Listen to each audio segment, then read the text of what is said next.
Oke, tapi luar biasa sekali Mas Romi sempat mengundang ya kader-kader atau generasi terbaik bangsa lintas profesi untuk masuk ke politik.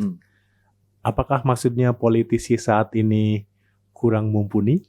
Menurut saya, Gimana? karena saya di DPR itu tidak-tidaknya mengalami 15-17 tahun lah ya.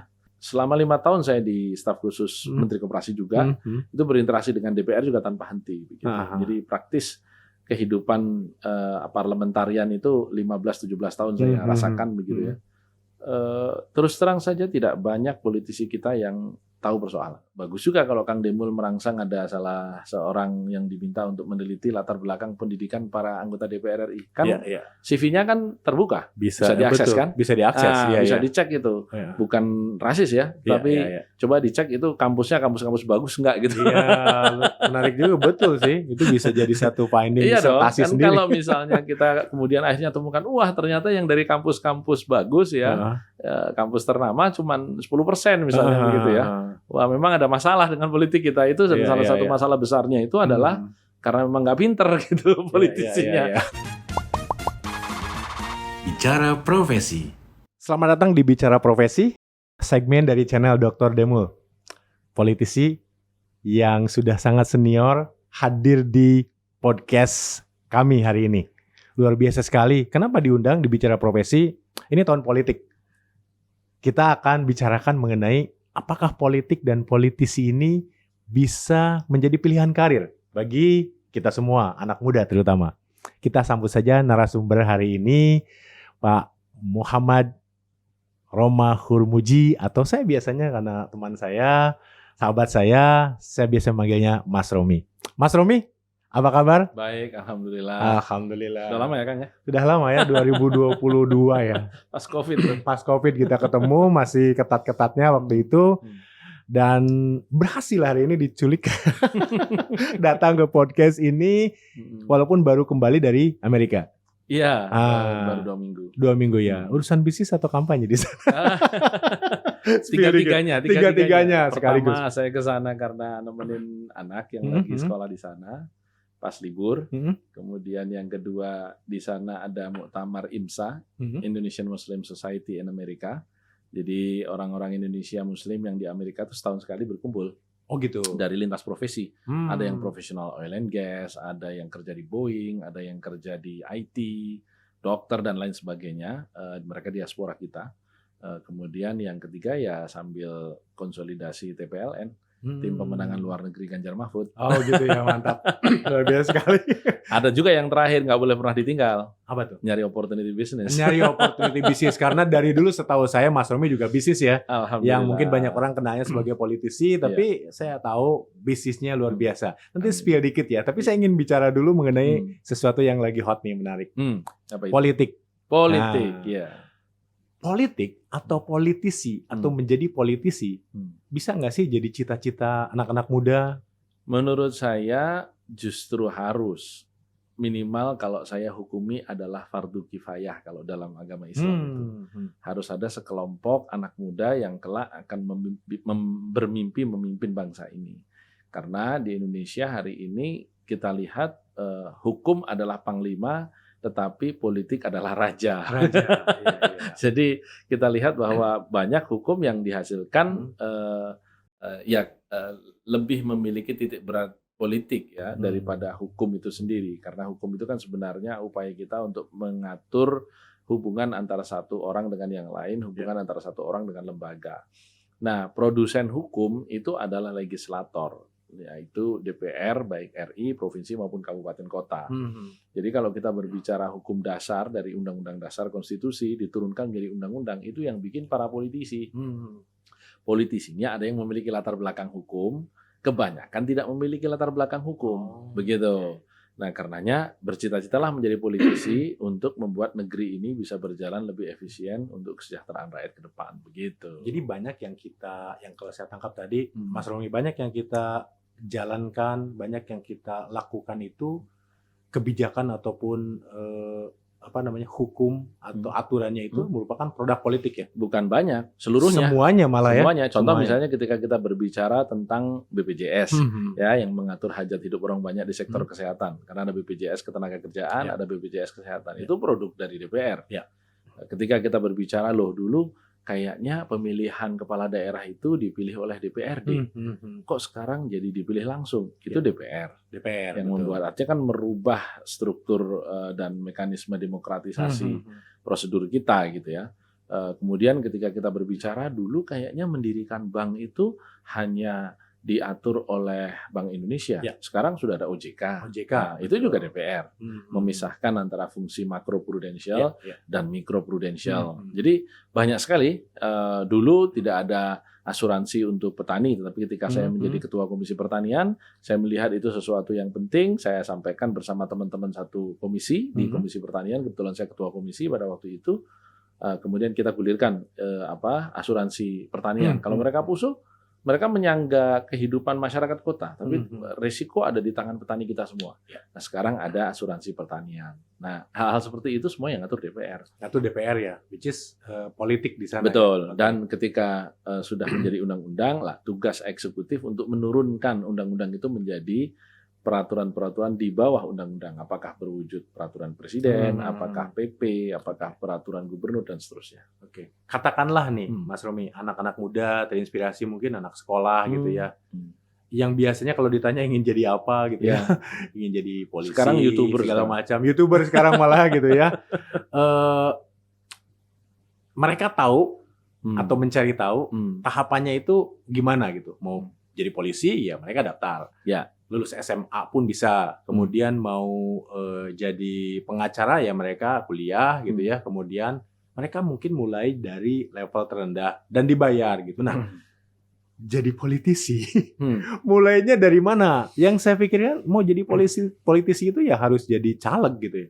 Tidak harus. Tidak harus. Tidak harus. Karena kan dari mana, kalau Mas, mulainya? jadi politisi itu Anda boleh memilih menjadi pejabat publik atau tidak. Ya. Artinya ketika kita bicara politisi, saya pernah menjadi anggota DPR RI, pernah menjadi staf khusus menteri, tetapi hari ini saya menjadi politisi tanpa memiliki jabatan publik. Saya ketua Majelis Pertimbangan Partai Persatuan Pembangunan, tetapi tidak menduduki jabatan publik apapun. Ya. Nah, itu pilihan karena menjadi politisi yang sekaligus pejabat publik itu juga membutuhkan totalitas, nggak bisa disambi. Teorinya bisa, tetapi prakteknya habis waktu kita. Apalagi misalnya saya memiliki usaha, ketika saya menjadi ketua umum partai ya sudah hampir tidak ada waktu lagi untuk mengurus usaha, sehingga memang kita serahkan kepada para profesional. Tapi ketika sekarang sudah tidak lagi menjadi pejabat publik, waktu lebih longgar, hanya menjadi politisi saja, saya kembali mengurus bisnis saya sendiri. Begitu. Nah, maka kembali lagi kalau ingin menjadi politisi mulainya dari mana? Ya bergabunglah dengan partai politik. Karena memang partai politik itu salah satu pilar demokrasi. Kan pilar demokrasi itu ada partai politik, ada media, ada DPR, begitu ya. Ada lembaga-lembaga demokrasi yang lain, gitu. Tetapi pilar penting ya partai politik itu ada hanya di negara demokrasi, dan kita sudah memilih demokrasi sebagai sistem pemerintahan kita. Kecuali kalau kita ini monarki dan bukan monarki parlementer yang ada DPR-nya, ya berarti ada jalur yang berbeda. Tetapi sepanjang hari ini kita sudah dan masih memilih demokrasi, partai politik merupakan pilar demokrasi yang paling utama, ya bergabunglah dengan partai politik. Mulai dari mana bergabungnya? Biasanya setiap partai politik memiliki badan-badan otonom yang menerima anggota yang muda. Misalnya di P3 ada GMPI, Generasi Muda Pembangunan Indonesia, ada Angkatan Muda Ka'bah, ada Gerakan Pemuda Ka'bah, ada Wanita Persatuan Pembangunan. Nah, ini menerima anggota-anggota muda. Sehingga di situ mereka mendapatkan wawasan tentang politik, di situ mereka mendapatkan wawasan tentang bagaimana bernegara, baru nanti kemudian belajar nyalek. Nah, gitu, belajar nyalek. Bisa memulai dari tingkat kabupaten dulu, gitu ya. Terus kemudian nanti naik ke provinsi baru ke RI. Bisa juga langsung ke RI. Tergantung ini aja ingin mencobanya itu belajarnya di skala mana. Kalau berbicara umur, kan memang umur itu untuk menjadi anggota DPR itu boleh mulai 21 tahun. 21 Begitupun untuk menjadi kepala daerah dimulai dari 25 tahun. Jadi memang tidak perlu juga menunggu terlalu nanti karena pada dasarnya kemampuan itu tidak ditentukan oleh usia. Banyak yang usianya tua masih memelihara keterbatasan pengetahuannya, banyak anak-anak muda yang wawasannya luar biasa. Begitu. Oke. Bicara mengenai lulusan entah S1 atau SMA gitu ya. Tadi Mas Romi sampaikan bahwa gabung saja dengan partai politik gitu kan. Kan ada tadi organisasi-organisasi untuk anggota-anggota baru gabung ya. Tapi kalau kita bicara karir secara keseluruhan ya, katakanlah saya mau jadi direktur di sebuah perusahaan kayak gitu ya. Tapi nggak apa-apa deh, saya SMA, saya mau jadi OB dulu, saya meniti karir di sana. Tapi semenjak dia jadi OB dibayar, Mas. Nah ini gabung dengan partai politik sebagai anggota dibayar nggak sih? Tidak sama sekali. Oh, partai tidak. politik itu kan pengabdian. Itu kan pengejawantahan kita atas keyakinan nilai-nilai masa depan. Artinya ketika saya mempercayai bahwa berpolitik itu adalah fardu kifayah. Berpolitik itu adalah sebuah kewajiban yang harus dilakukan oleh sekelompok orang di antara sekian banyak orang yang ada. Dan saya meyakini bagaimana cara berpolitik saya. Saya meyakini cara berpolitik yang baik di negara ketuhanan ini adalah menjadikan ayat-ayat Tuhan sebagai sandaran. Dan ketika hanya itu menjadi kitab suci, dia secara hukum positif belum berlaku. Hukum agama dia berlaku, tetapi hukum positif artinya kita berbicara norma undang-undang belum berlaku, maka harus dijadikan sebagai bagian dari undang-undang. Maka saya memilih P3. Kenapa? Karena yang menginisiasi undang-undang haji P3, yang menginisiasi undang-undang zakat P3, yang menginisiasi undang-undang pendidikan pondok pesantren P3, yang menginisiasi undang-undang perkawinan P3 dan seterusnya. Sehingga memang dari situ kemudian warna politik kita itu terejawantahkan pada partai politik yang kita pilih. Itu sejak awal Mas Romi pilih Sejak P3? awal. Nggak pindah-pindah ya? Jadi memang karena basisnya keyakinan. Basisnya keyakinan. Jadi saya agak heran sebenarnya dengan politisi yang pindah-pindah. Terus terang aja saya agak heran gitu ya, karena sebenarnya dia berpolitik mau cari jabatan atau memperjuangkan keyakinan. Kalau saya dengan atau tanpa jabatan ya tetap di P3. Kenapa? Karena memang ini adalah muara sebuah keyakinan ketika kita berjuang. Gitu. Jadi teman-teman generasi muda yang ingin masuk atau berkarir di politik bisa masuk tadi ke organisasi sebagai anggota ya, Mas ya. Sebagai anggota. Tapi kan tidak berbayar di awal sehingga Sangat tetap harus ada pekerjaan, tetap atau bisnis itu ya. Betul. Dan kan partai politik itu kan bukan sebuah profesi yang tiap hari harus masuk gitu. Iya. Jadi memang dia diurus di sela waktu, diurus di kelebihan tenaga dan pikiran yang kita punya. Ketika Anda menjadi pejabat publik, nah itu Anda full timer. Itulah gitu. Kenapa ketika menjadi politisi saja ya bisa disambi macam-macam, tetapi ketika menjadi pejabat publik ada ketentuan-ketentuan yang mengikat. Misalnya ketika menjadi anggota DPR, maka dia tidak boleh memiliki usaha yang bersinggungan dengan mitra kerja komisinya. Di undang-undang diatur itu. Jadi misalnya saya memiliki usaha di bidang pendidikan, saya ketika duduk di ke DPR ya jangan di Komisi 10 yang bisa memiliki tendensi untuk bisa mengatur mitra kerja demi keuntungan kita gitu. Gitu. Misalnya seperti sudah diatur ya. Sudah diatur.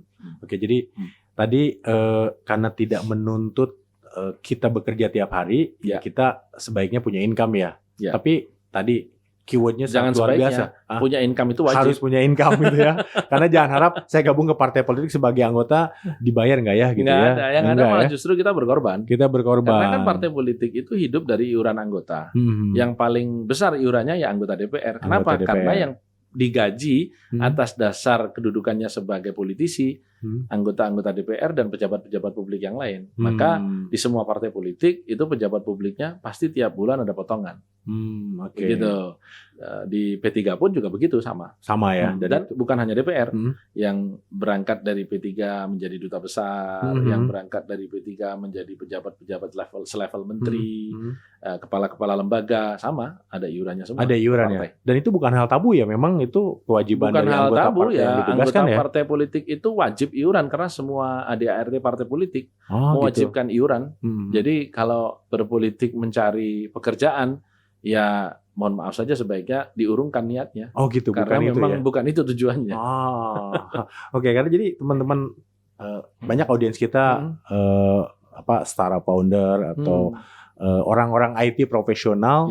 Karena tadi kita tahu nih, saya baru paham juga nih secara utuh bahwa pertama adalah semua produk undang-undang dan turunannya itu kan diawali oleh kesepakatan politik ya. Atau politik, maka tidak boleh skeptis ya terhadap politik. Betul. Bahkan kita harus berkontribusi ya di harus sana. Optimis. Tapi karena begini, ketika menentukan misalnya ya seseorang DPR misalnya menentukan titik berat anggaran. Misalnya, ya salah satu fungsi DPR itu di luar legislasi, membuat undang-undang adalah budgeting, maka disebut tersendiri meskipun budgeting itu di bawah undang-undang juga karena undang-undang APBN. Tetapi disebut terpisah karena itulah aktualisasi dari sekian banyak undang-undang yang dibuat DPR ketika diturunkan menjadi pelaksanaan, wujudnya adalah penganggaran. Jadi tidak boleh dan tidak ada undang-undang yang tidak ada anggarannya. Jadi undang-undang ketika dibuat DPR, perintah kepada eksekutif, eksekutif kamu laksanakan nih undang-undang. Siapa ini anggarannya? Gitu ya. Nah, ketika misalnya kita hari ini berkompetisi ya, Indonesia di dunia merupakan salah satu negara G20 dan kita berkompetisi agar bangsa ini, kalau saya memiliki pandangan sederhana, mesti kemana Indonesia? Indonesia mesti menjadi negara dengan ekonomi terkuat keempat di dunia. Kenapa? Penduduk kita nomor 4. Kalau hari ini kita masih nomor 16, berarti kita harus melakukan percepatan pertumbuhan. Bagaimana caranya? Tidak mungkin kita memilih semua sektor untuk dikembangkan. Pilih salah satunya. Ketika Bill Clinton misalnya pada waktu itu menjadi presiden, dia mengumpulkan pakar-pakar secara rutin, secara mingguan, ditanya sama dia untuk menjawab 3 perkara saja. Menjawab 1 pertanyaan saja, yang jawabannya nanti 3. Apa itu? Dia tanya, bagaimana caranya Amerika 25 tahun mendatang tetap menjadi pemimpin peradaban. Artinya, pemimpin peradaban itu ekonomi terkuat. Kita tahu persis dunia ini 23,4% GDP-nya ada di Amerika. Indonesia hanya 1,01%. Kang Demul. Jadi bisa dibayangkan, tapi kita 1,01% itu sudah hebat karena kita nomor 16 di dunia. Nomor 16 ya. Nah, maka kemudian pakar-pakar yang dikumpulkan lintas disiplin ilmu, ada 65 orang oleh Bill Clinton ini seminggu sekali diajak diskusi, itu sampai pada kesimpulan. Amerika harus kuasai 3 sektor at all cost. Pertama adalah biotechnology, yang kedua adalah IT, yang ketiga adalah energi. Dan ini menjadi kesimpulan nasional, bukan kesimpulannya Bill Clinton, dan menjadi kebijakan nasional. Kalau ingat pada waktu itu, Kang Demul, Amerika lantas kemudian membuat Genome Mapping Project, yang sempat melibatkan Bu Siti Fadilah waktu itu, yang beliau berkeras tidak boleh ada tim peneliti yang masuk ke Indonesia karena dia melakukan pemetaan genetik. Dia melakukan pemetaan genetik di seluruh dunia. Yang kemudian hasilnya diberikan kepada industri farmasinya, dan era 90-an akhir itu atau 2000-an awal itu menandai akuisisi besar-besaran perusahaan farmasi Amerika kepada perusahaan farmasi dunia. Dan itu terjadi. Nah, ini merupakan bagian yang kita diam-diam, oh iya ya, cuman bisa melongo gitu lihat.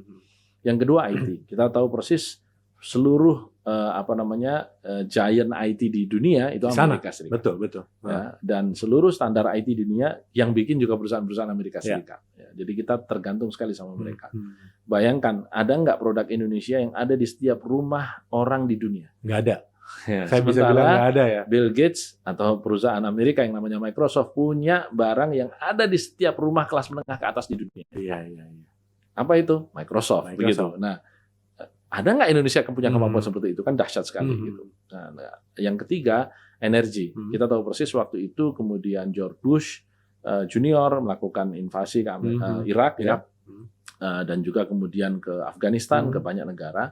Kalau kita baca ada satu buku judulnya The Bush Gang, itu sebenarnya dilatari oleh kepentingan energi tadi untuk membangun pipa gas menyaingi Gazprom yang dimiliki oleh Rusia. Karena Eropa waktu itu semua gasnya tergantung kepada Rusia, sehingga ketika hari ini perang Rusia-Ukraine, Eropa terganggu. Nah, itu yang sebenarnya dicoba dibuat oleh Amerika dengan segala macam bentuk perang dengan judul penegakan sebagai polisi dunia itu. Tetapi sebenarnya latar belakangnya di bawah judul perang itu tadi atau invasi tadi adalah industrial military complex dan energi. Jadi ini yang saya katakan bahwa yang mengambil keputusan itu politisi.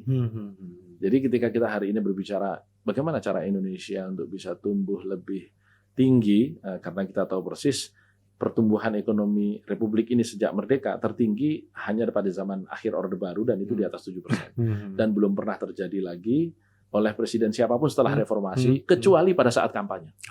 Karena artinya pada saat kampanye semua klaim saja gitu ya. Tetapi tidak ada satupun termasuk Pak Jokowi yang mampu mewujudkan itu. Ya, ini adalah peran politisi. Dan kita butuh politisi-politisi yang cerdas. Ya, bukan politisi-politisi yang tidak memiliki visi. Maka saya mengundang seluruh kader-kader terbaik bangsa ini masuklah ke politik. Agar politik kita diisi orang-orang yang cerdas, bukan orang-orang malas. Karena kesuksesan negara atau bangsa tadi sebenarnya by design ya, seperti yang tadi diceritakan Mas Romi ya. Kita lihat misalnya ya, dua negara yang saya kagumi di dunia ini, bukan Amerika, ya, karena Amerika memang sofistikasi teknologi dan lain sebagainya itu ditopang oleh sumber daya. Mineralnya kan banyak banget. Banyak banget, betul. Yang saya kagumi itu Jepang dan Korea Selatan. Mereka tidak punya sedikit pun sumber daya mineral, ya. Mereka tidak memiliki sumber daya finansial apapun, ya, jauh dengan Republik ini. Tetapi mereka memiliki kekuatan SDM yang luar biasa. Tidak harus pandai, tetapi konsistensi, kemudian ketepatan atas janji. Artinya ketika kita berbicara A, sampai mati pun kita ngomong A. Di Indonesia ini kan susah. Kita berbicara yang pasti di Indonesia adalah ketidakpastian. Ya, jadi ini menjadi persoalan serius saya kira ke depan terkait dengan ease of doing business di Indonesia yang indeksnya ternyata memang juga bukan semakin membaik, semakin menurun. Ya. Oke, tapi luar biasa sekali Mas Romi sempat mengundang ya kader-kader atau generasi terbaik bangsa lintas profesi untuk masuk ke politik. Apakah maksudnya politisi saat ini kurang mumpuni? Menurut saya, karena saya di DPR itu tidak-tidaknya mengalami 15-17 tahun lah ya. Jadi 3 periode ya? Ya, saya 3 periode itu, 2 periode sebagai anggota DPR RI, termasuk jadi ketua komisi dan ketua fraksi segala macam. Saya pernah menjadi staf khusus sebelum jadi DPR RI, tenaga ahli di Komisi Perdagangan waktu itu. Selama 5 tahun saya di staf khusus Menteri Koperasi juga, itu berinteraksi dengan DPR juga tanpa henti. Begitu. Jadi praktis kehidupan parlementarian itu 15-17 tahun saya rasakan begitu ya. Terus terang saja tidak banyak politisi kita yang tahu persoalan. Oh gitu ya? Ya, karena anaknya dokter biasanya ada yang dokter. Anaknya insinyur, kamu jadi insinyur dong. Nah gitu. Anaknya apalagi konglomerat ya sudah bersih jadi konglomerat kan. Begitupun anak politisi juga kebanyakan jadi bukan kebanyakan ada yang jadi politisi pada umumnya ya. Pada umumnya ada yang jadi politisi. Kita juga lihatlah anak-anak tokoh bangsa ini kan juga semuanya meneruskan orang tuanya kan, Mbak Puan meneruskan Ibu Mega, Mbak Yeni meneruskan Gus Dur kan gitu. Sama saya pun dulu almarhumah Ibu itu juga adalah ketua P3 di Jogja dan juga bendahara P3 di DPP begitu ya. Jadi ya kita rata-rata memang dari lahir itu sudah terbiasa dengan kehidupan politik. Nah, tetapi itu kan tidak mencerminkan kemampuan. Nah, karenanya bagus juga kalau Kang Demul merangsang ada salah seorang yang diminta untuk meneliti latar belakang pendidikan para anggota DPR RI. Kan CV-nya kan terbuka. Bisa diakses kan? Bisa diakses. Bisa dicek itu. Bukan rasis ya, tapi coba dicek itu kampusnya kampus-kampus bagus enggak gitu. Iya, menarik juga betul sih. Itu bisa jadi satu finding disertasi kan sendiri. Kalau misalnya kita kemudian akhirnya temukan, wah ternyata yang dari kampus-kampus bagus ya, kampus ternama cuma 10% misalnya begitu ya. Wah memang ada masalah dengan politik kita itu salah satu masalah besarnya itu adalah karena memang nggak pinter gitu politisinya. Itu saya kira kontribusi yang sangat signifikan. Karena misalnya saya aktif di grup alumni ya ITB gitu ya. Kalau teman-teman ngomel-ngomel, kenapa sih begini ulah bilang itu. Masalah utamanya itu bukan di para politisi kita, masalahnya di kalian. Karena kalian cuma bisa ngomel. Harusnya kalian itu jadi caleg. Mau gitu. Ikutan gitu ya. Ikutan dong gitu. Konkret kalau mau mengubah. Jangan hanya bisa ngomel saja. Karena kalau mau melakukan perubahan itu dari dalam. Kalau mau perubahan dari luar namanya revolusi. Begitu. Saya selalu ingatkan mereka gitu. Jadi kalian ngomelin itu bagus buat mereka. Apa? Paling tidak mengurangi dosanya. Gitu. Kalian yang bertambah dosanya. Jadi jangan ngomel aja. Masuklah dan ubahlah gitu. Tapi kan kenyataannya yang masuk semuanya malah terubah dirinya, bukan mengubah. Itu menunjukkan bahwa perjuangan itu tidak akan pernah selesai dan tidak pernah berhenti. Oh, gitu kan ya? berjuang dalam politik itu proses, bukan hasil.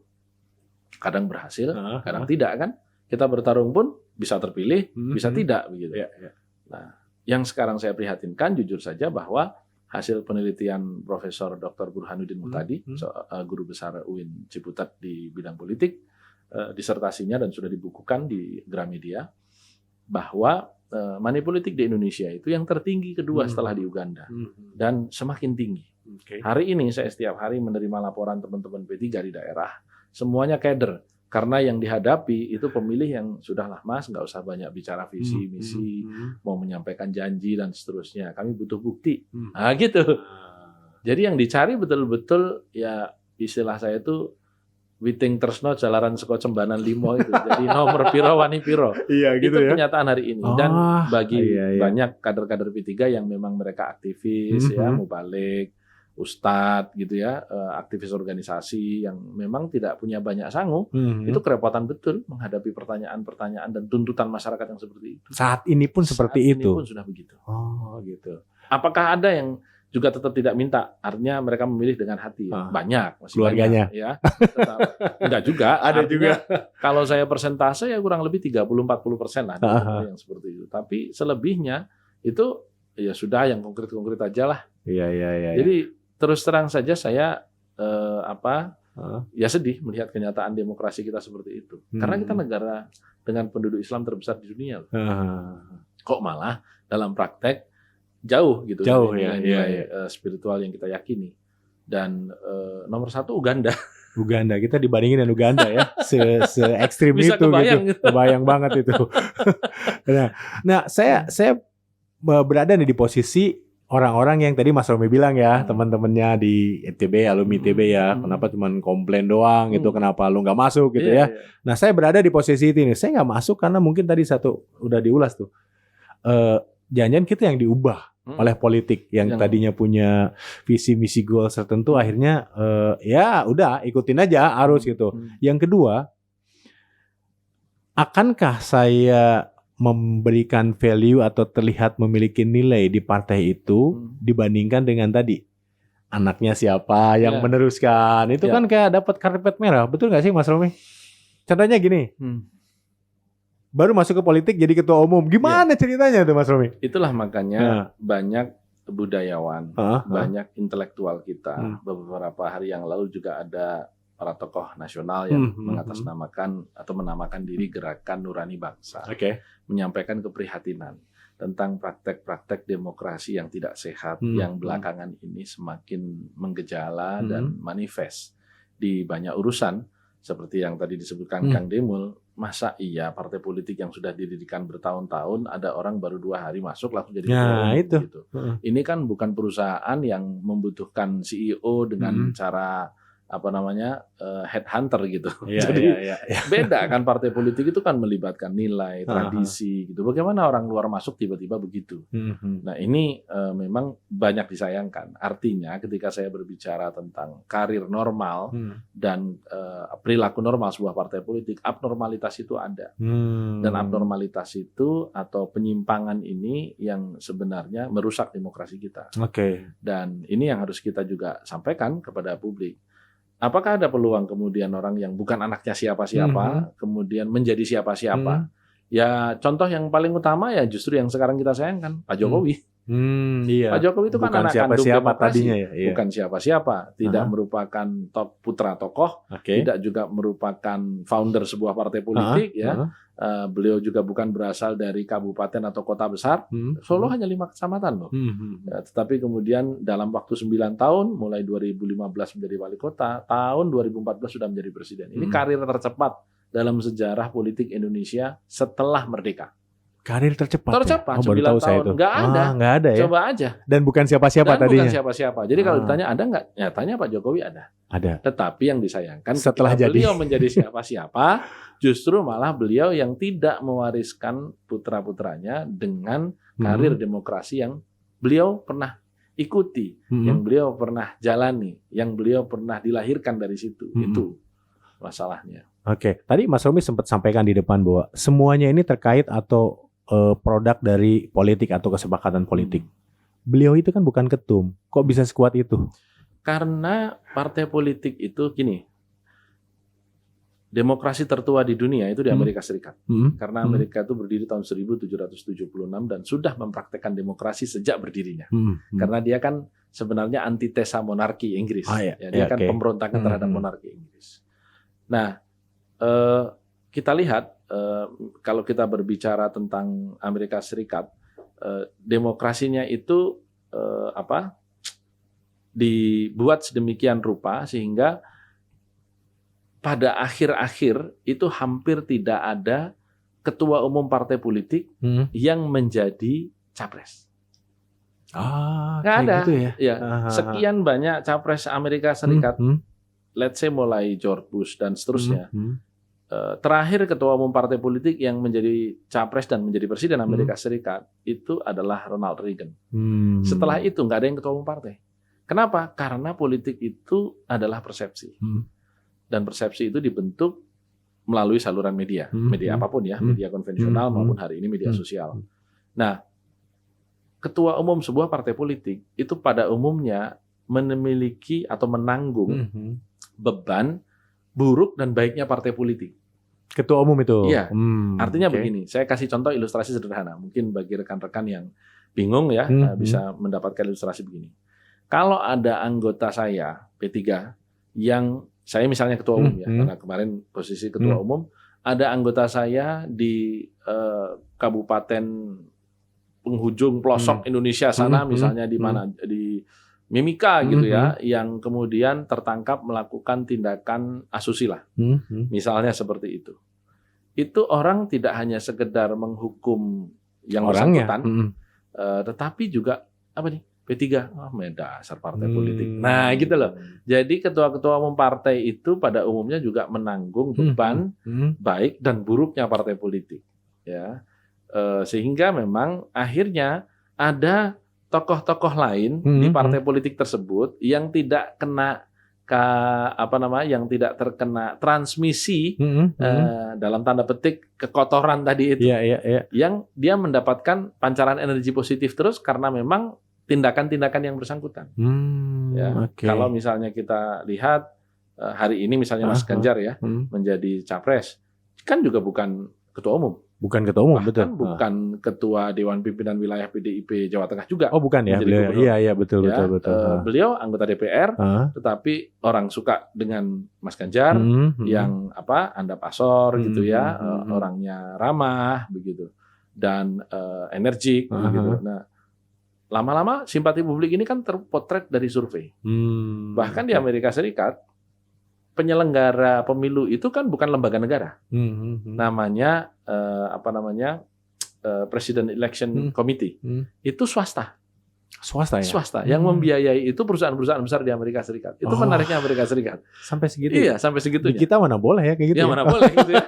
Tapi di Amerika Serikat karena pendirinya itu memang pengusaha-pengusaha besar yang melawan dominasi monarki tadi. Jadi pendiri pendiri Amerika Serikat itu tuh memang orang-orang kaya yang melawan monarki, sehingga mereka yang kemudian lebih banyak nggak usah lah banyak negara itu mengurus, biar diurus oleh swasta. Nah, sekarang saya 2018 kalau nggak salah waktu Hillary lawan Trump itu saya di sana melakukan monitoring pemilu di sana, maka saya banyak tahu gitu ya.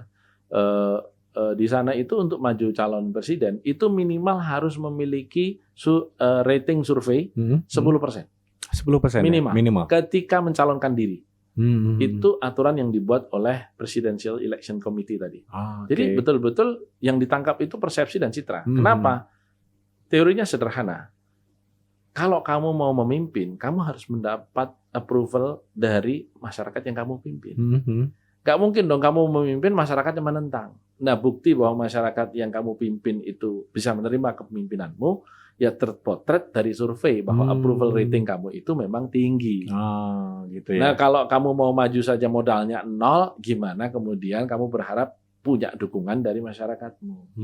Itulah kenapa kemudian ya untuk menjadi presiden itu DPR memiliki pentahapan.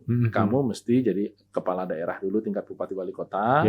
5 tahun di situ jadilah Umur 30 baru boleh menjadi gubernur dan harus 2 periode. Sehingga menjadi presiden itu dan wakil presiden syaratnya umur 40. Tetapi kan kemudian karena ada Paman Usman berubah menjadi kecuali pernah menjadi kepala daerah begitu. Jadi dan bisa sebenarnya pentahapan yang dibuat oleh DPR itu sudah menyiapkan bahwa negeri ini memang akan dipimpin orang-orang yang secara kualifikasi sudah memadai. Tetapi karena ada putusan MK kemarin yang sudah nyata-nyata merupakan pelanggaran etika berat, itu ditabrak. Begitu. Tapi bagi anak muda itu ada dua sisi ini, Mas. Jadi saya melihatnya peluang gitu ya, peluang. Atau yang satu lagi tadi, percuma, capek, toh nanti disiapkan karpet merah untuk siapanya siapa gitu nggak sih melihatnya? Itu yang memang kita sayangkan. Jadi menabrak konstitusi ini bukan konsekuensi sepele, karena yang Anda lawan adalah kesepakatan bersama. Tetapi ya kalau kita menggunakan bahasa paslon lain ya itu kan sudah terjadi begitu. Jadi ya saya cuma bisa menyerukan kepada anak-anak muda kita jangan pesimis dengan masa depan, karena kan harus ada sekelompok orang yang tetap memiliki semangat untuk memperbaiki. Bahwa hari ini kita salah sudah dibuktikan. MK memutuskan adanya pelanggaran etika berat, berarti kan salah. Tetapi kan kesalahan ini tidak kemudian menjadi hantu sepanjang hayat. Harus ada perbaikan. Yang kedua, sebenarnya DPR mengangkat umur capres-cawapres menjadi 40 itu di undang-undang pemilu yang paling terakhir. Dulu itu 35. Dulu 35. Artinya bagi DPR umur itu penting, tetapi bukan segalanya. Hanya ketika kemudian kita melihat bahwa bangsa ini terlalu kompleks kalau dipimpin oleh kan banyak, misalnya Justin Trudeau yang muda umur 36, ini umur 37 misalnya begitu. Bukan kemudaannya yang dilawan itu sebenarnya. Yang dilawan itu atau yang ditata oleh DPR itu adalah pentahapannya. Ya. Karena kan untuk menjadi CEO nggak mungkin kan. Kang Demul kan orang corporate juga, artinya orang bisnis gitu. Nggak ada dong orang masuk baru diterima manajemen trainee kemudian sebulan kemudian jadi CEO. Nggak ada. Kecuali anaknya owner. Anaknya owner gitu. Belum tentu kerjanya benar tapi. Iya. Gitu. Bahkan owner pun yang manner, artinya yang tertib, itu akan dalam tanda petik menyekolahkan anaknya dulu. Betul. Bahkan di perusahaan orang lain. Nggak berani lah. Rontok nanti perusahaannya kalau sembarangan kan. Kita lihat banyak konglomerat kita yang menyekolahkan anaknya secara profesional, misalnya katakanlah ke Amerika Serikat, setelah itu kamu kerja dulu di sana dan harus di perusahaan multinasional 10 tahun misalnya. Baru kemudian kembali ke sini. Kenapa? Best practice yang di sana diambil untuk memperbaiki perusahaan dia. Begitu. Nah ini makanya hal-hal yang instan itu memang selalu merusak. Dan ini yang kita harus luruskan. Tapi ya kalaupun hari ini belum lurus, jangan kemudian patah semangat. Nanti toh kalah dengan anaknya ini, anaknya itu. Toh banyak juga seperti yang saya contohkan ya Pak Jokowi sendiri tadi. Kalau kita berbicara hari ini apakah ada peluang? Ya peluangnya terbukti dengan kelahiran seorang Jokowi. Tetapi ya sayangnya kemudian legasinya itu didegradasi sendiri oleh beliau. Oke. Tadi Mas Romi sempat sampaikan ya bahwa karir sebagai politisi itu tidak harus full time sebagai memegang jabatan publik ya, tapi ada yang lain. Jadi kalau orang bercita-cita ingin jadi direktur utama sebuah perusahaan, ingin jadi polisi sampai jadi jenderal, kalau jadi politisi jadi apa sih? Ketum? Jadi presiden kah? Atau jadi apa Mas Romi? Kalau jadi politisi ultimate goal-nya itu harus menjadi presiden. Harus menjadi presiden. Harus cita-cita tertinggi kan tadi. Cita-cita tertinggi betul. Kan? Ujungnya apa? Cuman kan presiden ini hanya satu dari 272 juta orang. Dan 5 tahun sekali lagi. 5 tahun sekali, artinya kan susahnya setengah mati. Kalau nggak bisa jadi presiden, ya jadilah para menteri. Karena kan pembantu presiden itu, menteri itu kan political appointee. Tidak selalu ditunjuk berbasis profesionalitas, tetapi juga karena akomodasi politik. Dan itu hal yang biasa. Jangan kemudian ketika seorang presiden memiliki kabinet-kabinet yang latar belakangnya nggak sesuai, kemudian disoal misalnya. Memang akomodasi politik kok. Iya. Nah, kemudian yang kalau nggak jadi menteri, jadi DPR. Nah, DPR lebih banyak. Nah, di DPR RI aja Senayan itu ada 575 sekarang itu. Kemudian belum ada DPR provinsi, masih ada DPR kabupaten. Jadi lebih banyak lagi kursinya. Nah, kalau di partai politiknya, kalau Anda demen organisasi, ya jadilah ketua umum. Ketua umum. Ya, karena ketua umum itu yang memiliki kepanjangan tangan siapa? para anggota DPR. Jadi ketua umum ini ketika memiliki pikiran, ketika memiliki gagasan, dia akan panggil anggota DPR yang bersesuaian. Atau misalnya sekarang sedang trending berbicara tentang revisi Undang-Undang Cipta Kerja misalnya. Ketua umum mendapatkan masukan dari teman-temannya, dari para ahli gitu. Kemudian dia panggil itu anggota komisi yang berkaitan. Kita bicara tentang Undang-Undang Cipta Kerja. Gimana menurut kalian pasal ini? Gimana menurut kalian pasal ini? Nah, itu ketua umum di situ. Di samping berbicara tentang mesin elektoral, bagaimana mendapatkan suara besar pada saat pemilu. Oke, luar biasa. Mas Romi sendiri kapan sih memutuskan masuk ke politik ya? Walaupun tadi di keluarga kan memang ada sejarahnya ya sebagai politisi. Apakah begitu lulus kuliah memutuskan itu? Setahu saya menghindar. Menghindar dari apa nih? Menghindar dari politik. Menghindar dari politik, Bang. Dari politik karena begini, Kang Demo, saya itu dilahirkan, dibesarkan di keluarga politik, turun temurun. Kakek buyut saya itu pendiri Nahdlatul Ulama, ya, dan menjadi anggota MPR RI pada saat beliau masih hidup dulu. Kemudian putranya, yaitu kakek saya, itu menjadi salah satu ketua partai politik Nahdlatul Ulama ketika masih menjadi partai.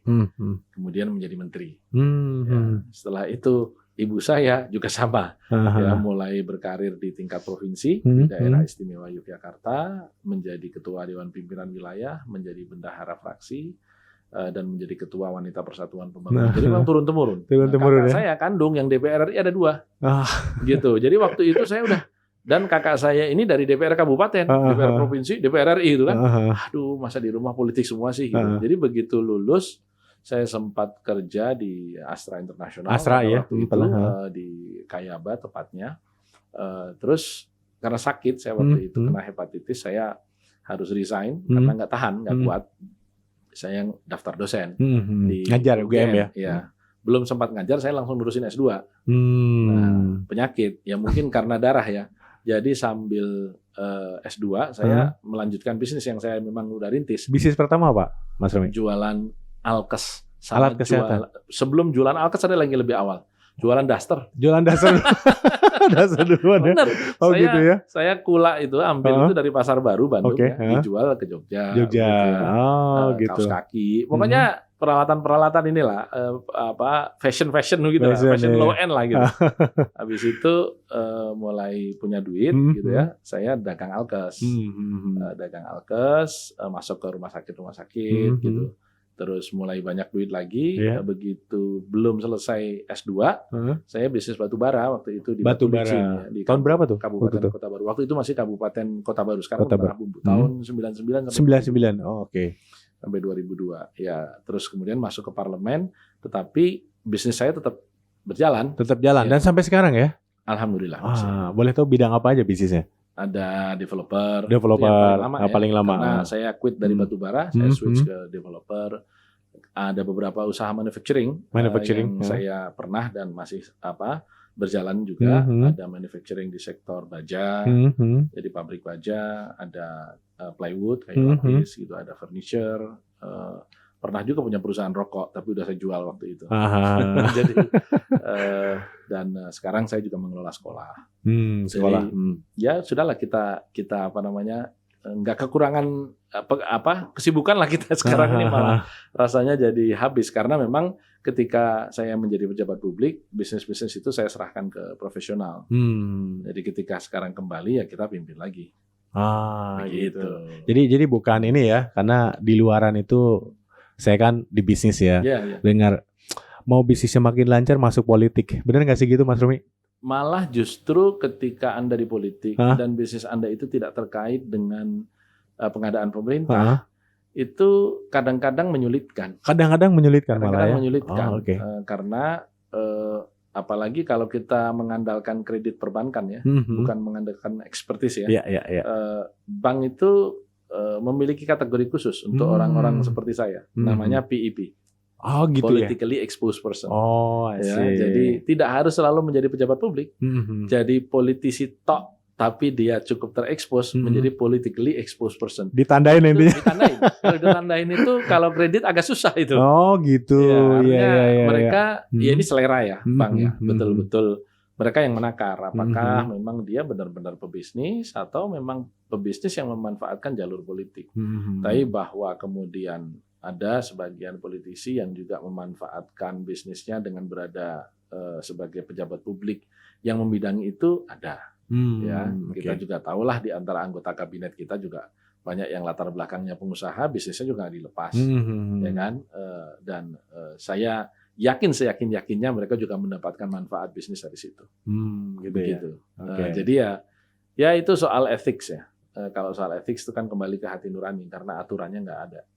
Di DPR aturannya yang jelas tadi itu. Kalau duduk di satu komisi tidak boleh memiliki bisnis yang terkait dengan mitra kerja.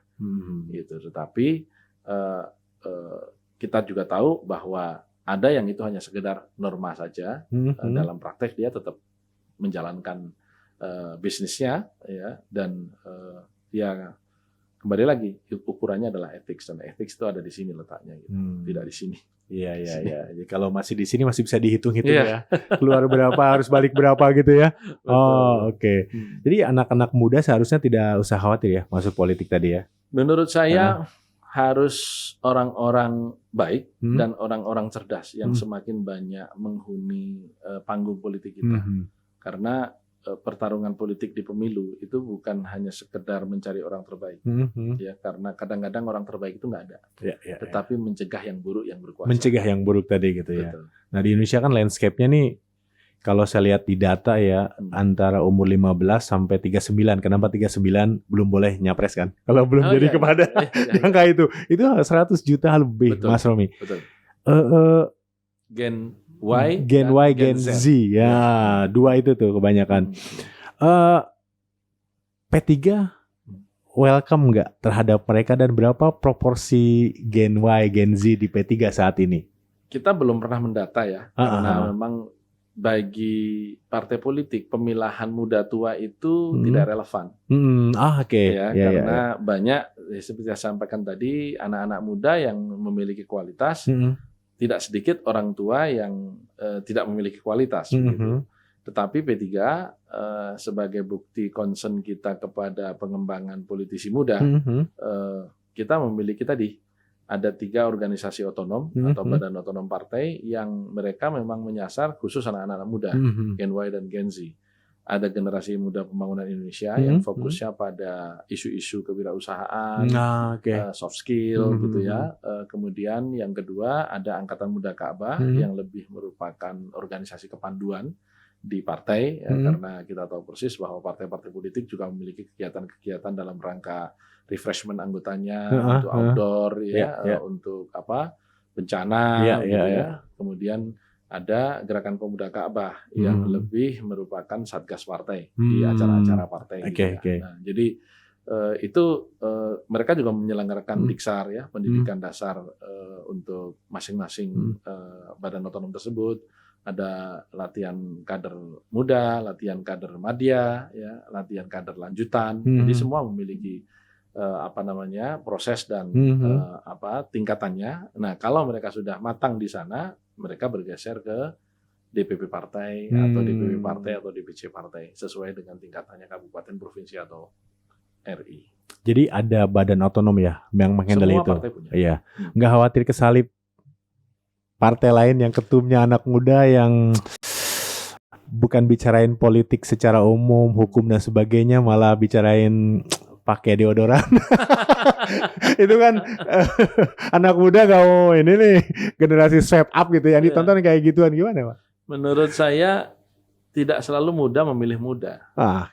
Karena tesis itu sudah terbukti berkali-kali salah. Oh gitu ya? Berkali-kali salah.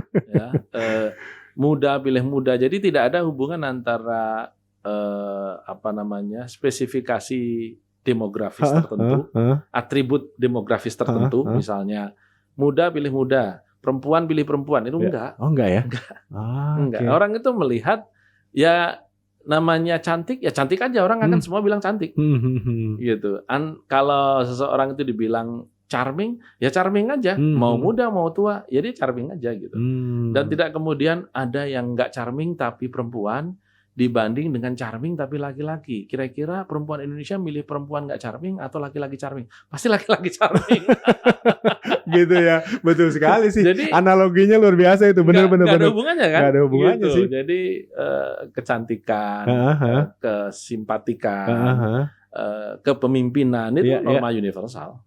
Itu norma universal. Dia akan dirasakan baik oleh laki perempuan, dia rasakan oleh anak muda maupun orang tua. Jadi kalau kemudian hari ini memang ada karakter khusus, terutama kepada Gen Z atau bahkan milenial ya, yang mudah berpindah, tidak sabaran gitu ya.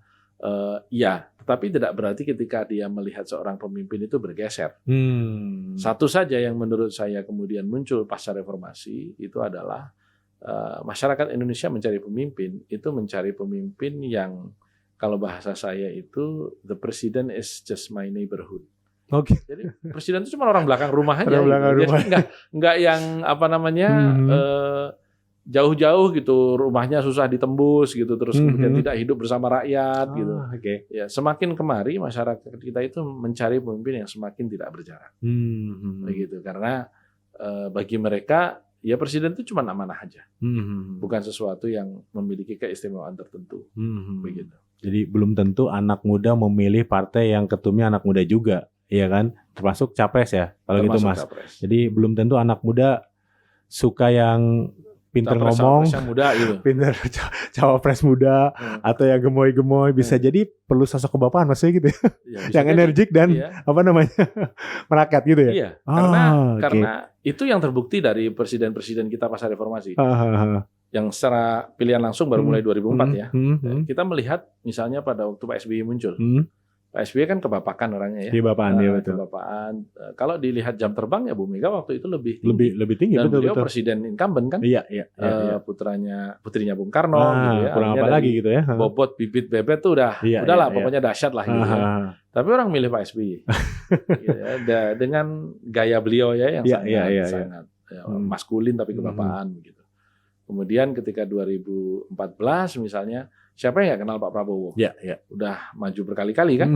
Dari 2004 konvensi Golkar kalah, kemudian 2009 maju cawapres kalah, 2014 maju lagi, dan wakilnya waktu itu besanya presiden.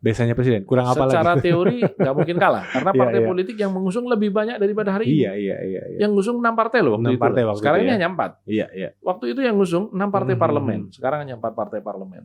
Tapi toh kemudian orang lebih memilih Pak Jokowi yang rakyat dengan segala macam atribusi kesederhanaan yang melekat kepada Pak Jokowi. Artinya masyarakat memang memilih calon yang mewakili keseharian mereka.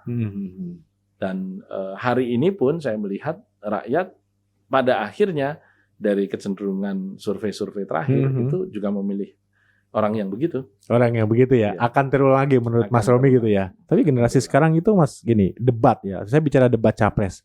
Itu kan visi, misi, pasti kan semuanya taktik strategi debat itu disusun oleh partai, tim sukses dan sebagainya ya.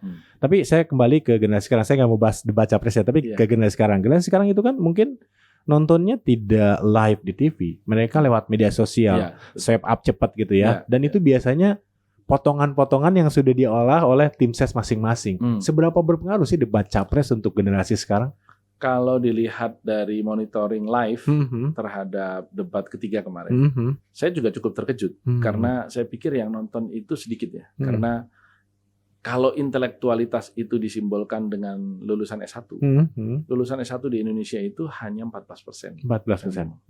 Artinya 86% itu kan bukan S1. Bahkan 49% itu tidak lulus SD, kemudian 26% lulus SMP, 13% lulus SMA.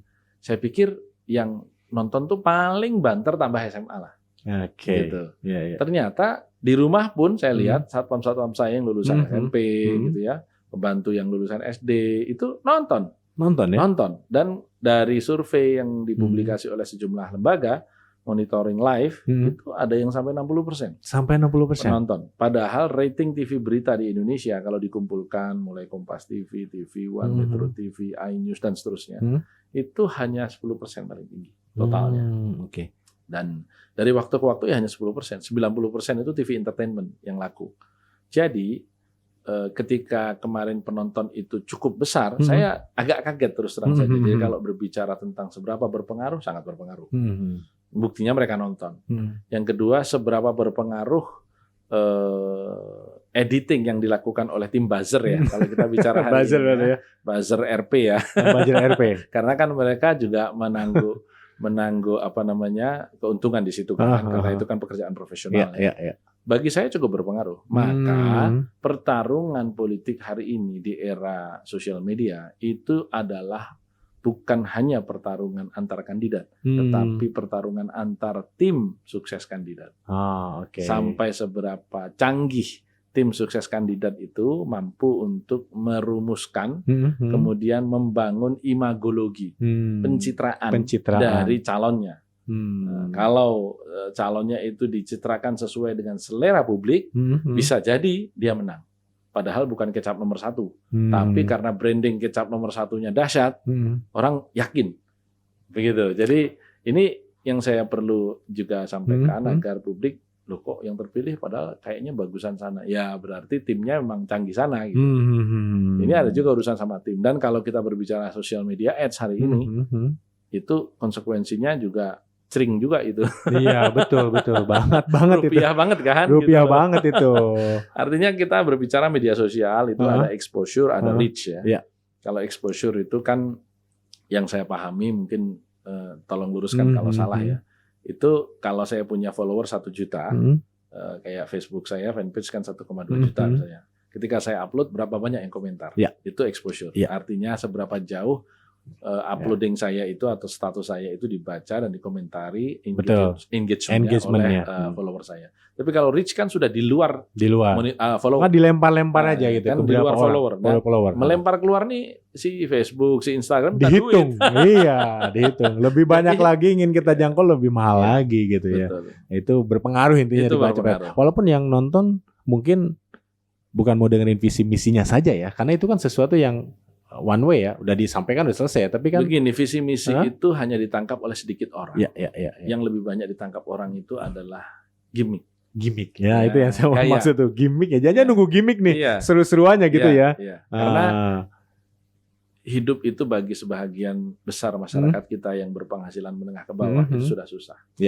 Jadi ketika mereka melihat ini kan sebenarnya barang serius ya.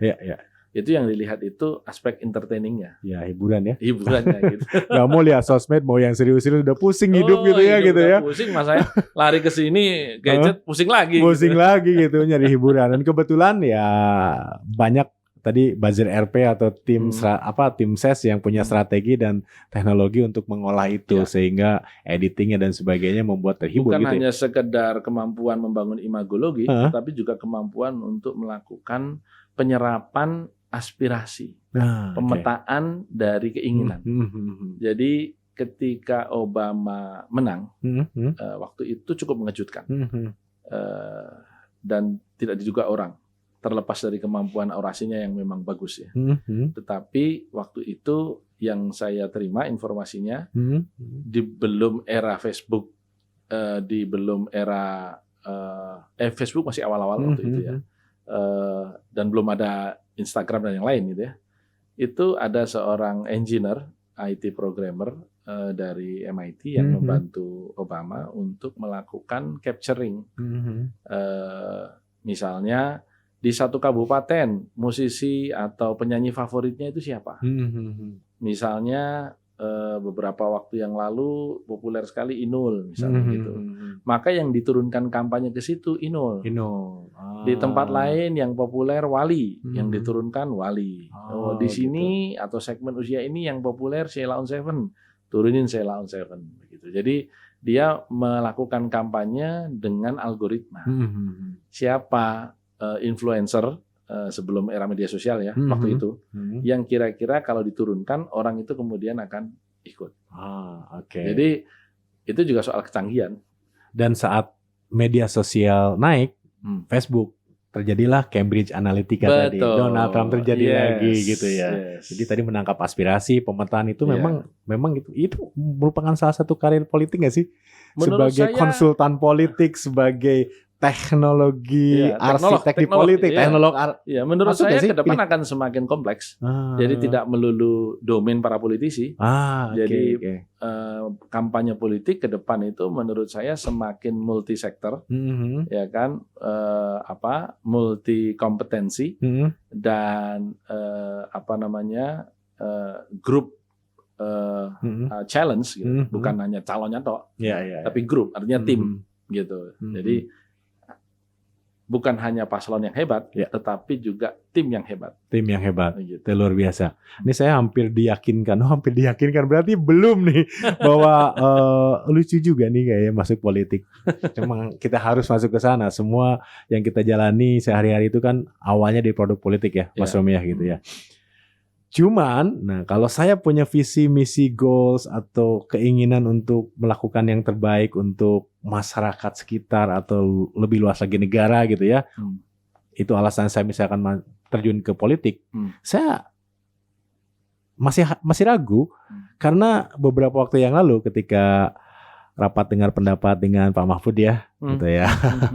Di mana ya ada celetukan anggota DPR bahwa kalau mau meloloskan undang-undang perampasan aset bukan di sini tempatnya tapi di bos-bos sana, asumsi saya mungkin ketum dan sebagainya ya. Anggota DPR manut. Saya berpikir bahwa percuma dong kita punya visi, misi, goals yang luar biasa besar, toh pada akhirnya ditentukan oleh ketua umum, betul nggak sih? Atau apa yang perlu dijelaskan Mas Romi? Ya, partai politik itu garis komando sipil. Artinya ketika seorang ketua umum mengambil keputusan menggunakan mekanisme konstitusional sesuai dengan ADART, seluruh anggota partai wajib untuk menaati. Oke.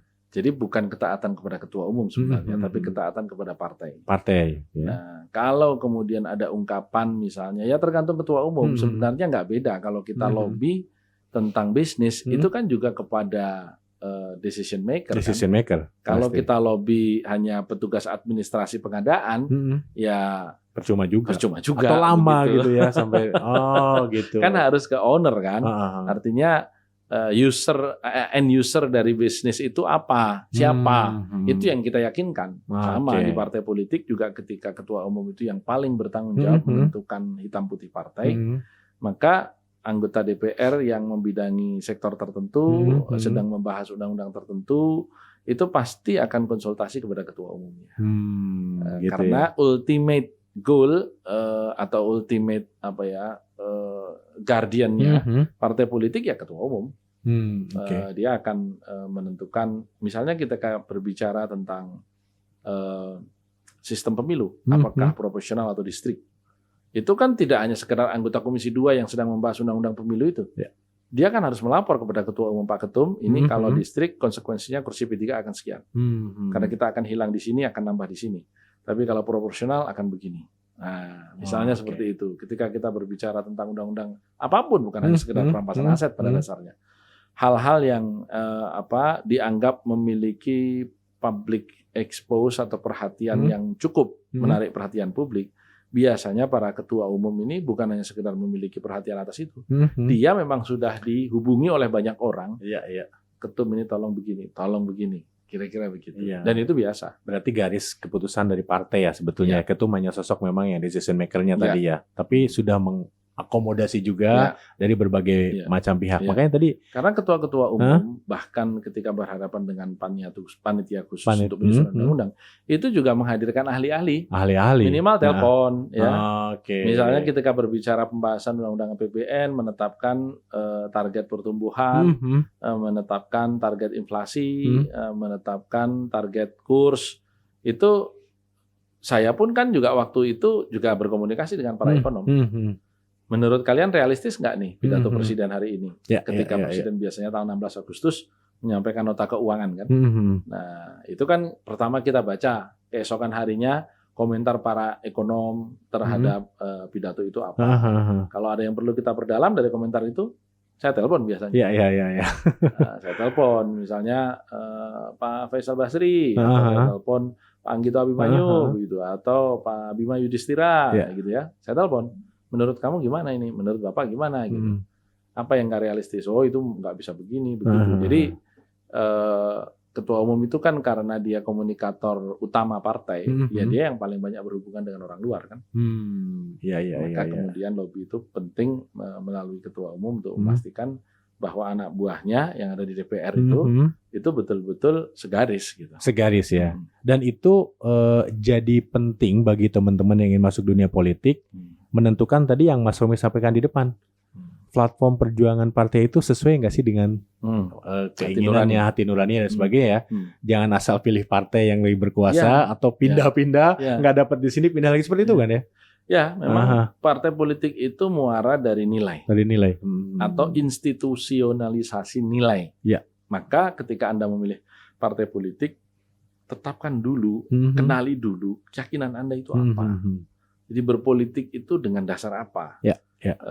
Kalau saya dari sejak kecil itu memang meyakini ya berpolitik itu atas dasar ketuhanan ya, bukan hanya sekedar nasionalisme belaka. Di atas seluruh ikatan kita tentang bangsa, kita diikat oleh satu Tuhan yang sama. Kalau kita berbicara Pancasila, ya Tuhan yang Maha Esa. Gitu kan? Jadi berarti harus ada pengejawantahan. Ada satu partai politik setidak-tidaknya di DPR yang harus tetap ada memelihara nilai-nilai ketuhanan itu di dalam undang-undang. Karena bagi partai-partai politik tertentu hal itu tidak menjadi prioritas. Maka harus ada partai politik yang prioritasnya memang menjaga itu. Karena kalau tidak, maka pengejawantahan Pancasila hari ini yang pada dasarnya adalah dijiwai oleh Piagam Jakarta, ya, di mana sila pertamanya dulu kan bunyi Piagam Jakarta itu ketuhanan dengan kewajiban menjalankan syariat Islam bagi para pemeluknya. Nah, artinya ada syariat Islam yang itu seharusnya diejawantahkan ke dalam undang-undang. Hanya atas kesepakatan para pemimpin bangsa pada waktu itu kalimat ini sudahlah, daripada itu akan dianggap terlalu sara, hanya menyebutkan kelompok Islam saja kita hilangkan, tetapi tetap menjiwai Pancasila.